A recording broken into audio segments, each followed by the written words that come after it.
Yoga. You know when I was on my walk on this journey, I didn't quite understand how things were playing out in real time, but it was a step-by-step process. First, I had the narcissist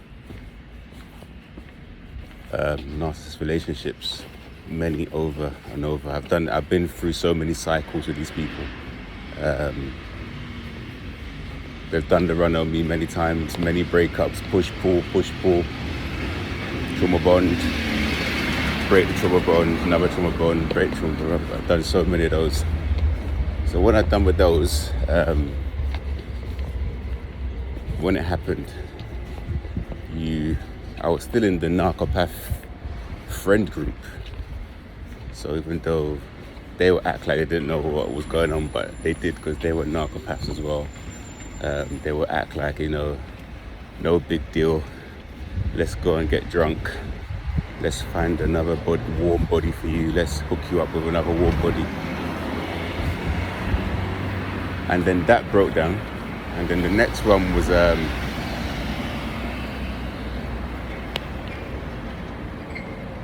narcopath family system. So waking up to the dynamics in the family group, finding out who the handlers are, who the flying monkeys are, who the fake, phony, what brothers are, what sisters, all that happened. So every time you go one stage, you kind of get a bit of support from the next stage, fake support. And the final one was waking up to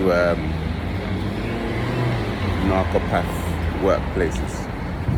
So you go to a workplace, you're targeted, ganged up on. Supervisors, they make you do more work, they scapegoat you, they micromanage you, these psychopaths that are running your day to day. And then now, the one I'm going through at the moment, is realizing it's the narcopath landlords and the neighbours that are watching you, and the gang stalking and all this stuff to do with my living. And you're going to go through this, and what you're going to find on every stage, it's like layers. You go through one layer, the outer layer gives you the fake support. You dissolve that layer, the other layer gives you you dissolve that layer until there are no more layers and it's just you.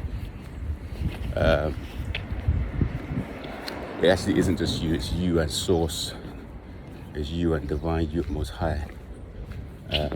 But you realize that these people are your enemy. They see you and they cross the road to challenge you with the eyes. They see you and they drive into you. They must park the car right next to you. They must, the alarms are going off with you, the walking in your footsteps as if you won't know. They're walking behind you, they cross over the road next step and they walk with NPCs. All of these sort of patterns that happen.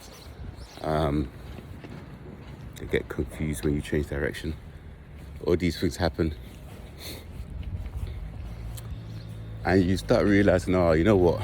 When the narcopath girlfriend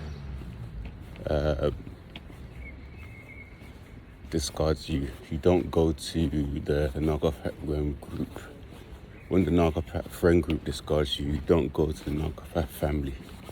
When the narcopath company discards you or you discard them, doesn't matter the way it goes, you won't go to the narcopath, again, family or friend group or neighbours to moan, because you start seeing what this thing is. You start seeing it really is energetics. It really is light versus dark. It really is good versus evil. I know it sounds so maybe reductive, maybe simple, but it truly is.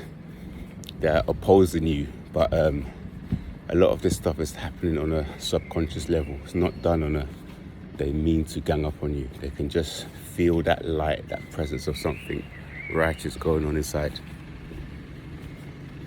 And a lot of them see you as a threat.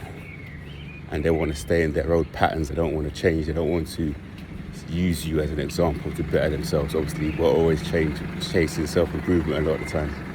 We're always growing. So we make these people look at themselves, but we become a mirror to them, which is very uncomfortable when, you know, you're happy being comfortable, stuck in the same place, and there's someone that comes who wants to challenge for greater things, greatness, if you want to say it that way, purpose, growth, I said.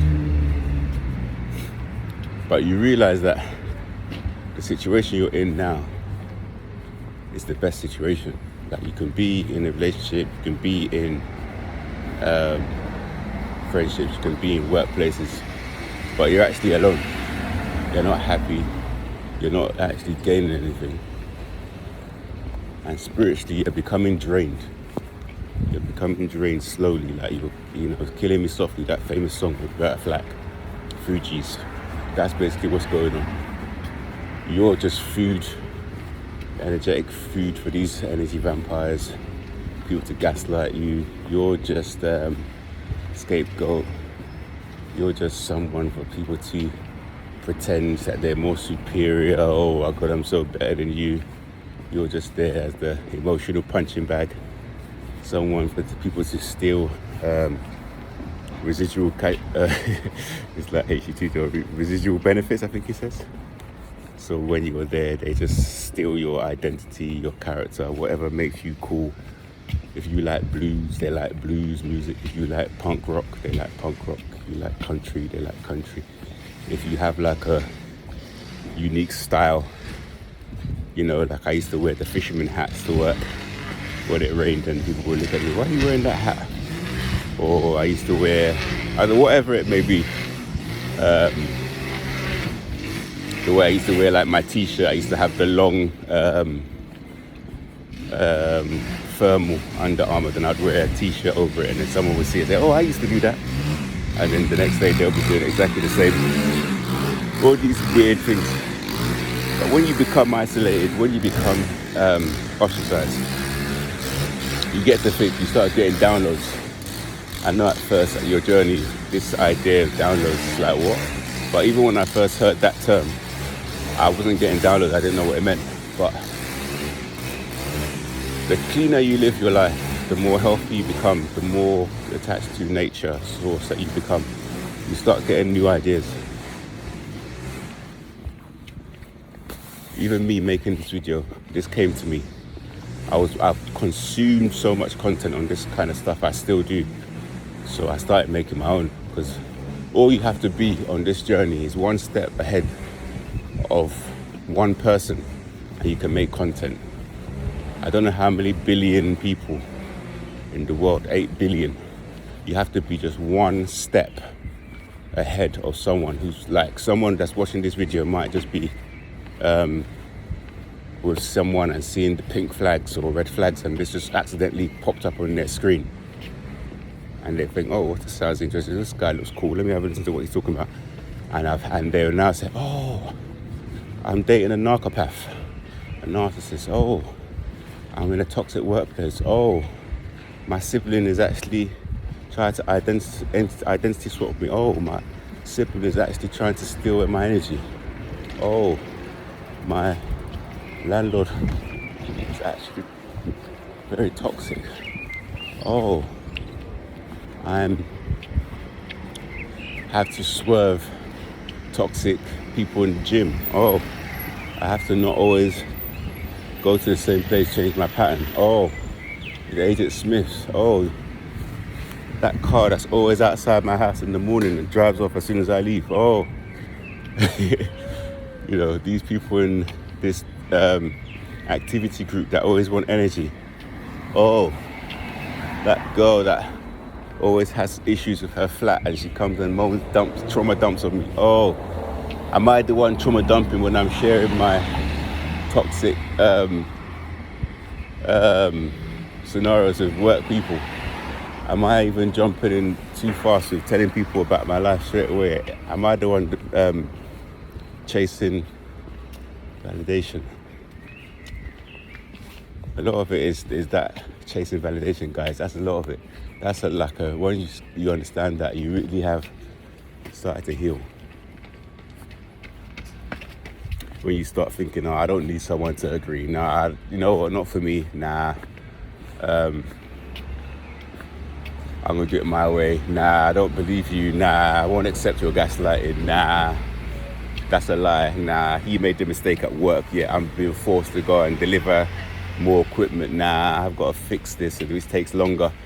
Nah, I've got to stay outside and do more work and get paid the same as everyone else. Nah, not for me. Literally. Like, nah, someone's broken into my house and moved something. Nah, someone's put a camera in my house. Nah, someone put a microphone under my bed. Nah. Noise pollution that's going on in the night, people banging on the walls. Nah. That neighbor that when you're going in, they're leaving, and when you're leaving, they're going in. Nah. You know what I mean?